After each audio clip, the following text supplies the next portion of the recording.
Welcome back. Well, we're in the final stretch of 2025, which means it is time to tackle your year-end financial planning checklist. And today we are diving into 3 smart strategies with the co-founders of Sonder Wealth Advisors, Chad Langevin and Kevin Pero. Thanks so much for joining us back here on the CT Buzz couch, you guys.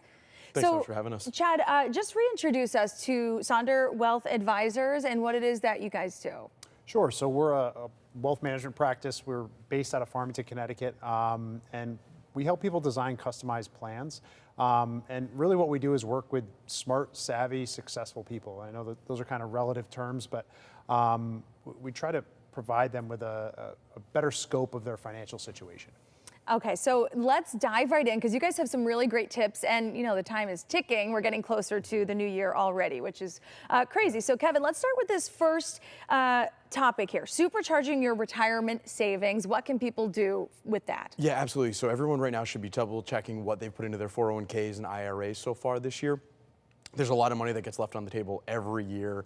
People don't know the max contribution limits, you know, in a 401k are up to $23,500, even more if you're over 50 years old, and even more now with the new tax bill that changed. So between 60 and 64, you can do a secondary catch-up contribution. So people should be double checking how much they've contributed this year and making sure that going forward, they're able to add to those paychecks to maximize as much as they can. Yeah, we don't want to leave any money on the table, right? Absolutely not. All right, Chad, how about this? Maximizing your health and dependent care dollars. That's important.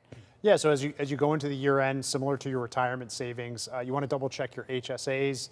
If you have a flexible spending account, whether it's for your health savings or dependent care, specifically with the FSAs, there's a limit on what you can roll over to the next year. So you want to make sure that you make any of those year-end purchases, check with your plan and make sure that those purchases can be expensed. And yeah, you want to take advantage of all the money that you've deferred for the year. So it's a really good time to check up on that and get any supplies that you need for year-end planning that would qualify. Okay, great. And now talking about your tax bill, trimming that up, Kevin, what should people know here?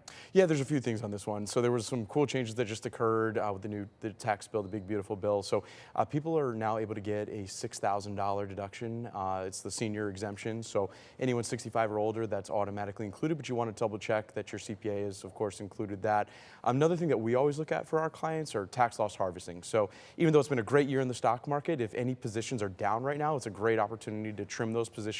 Maybe look at a different one. The old famous example is if you own Coke and it's down a little bit right now, switch it to Pepsi, right? So very easy things to take care of and that generate a taxable loss on paper, but even if your portfolio is still up. So that's a great one there. Okay, great. And Chad, you know, we're getting closer to the end of the year. Is it too late to kind of start working with you guys and kind of helping prepare for the end of year? How do people get started with you? Yeah, so it's never too late. You can find us on our website. I know there's our phone number right there.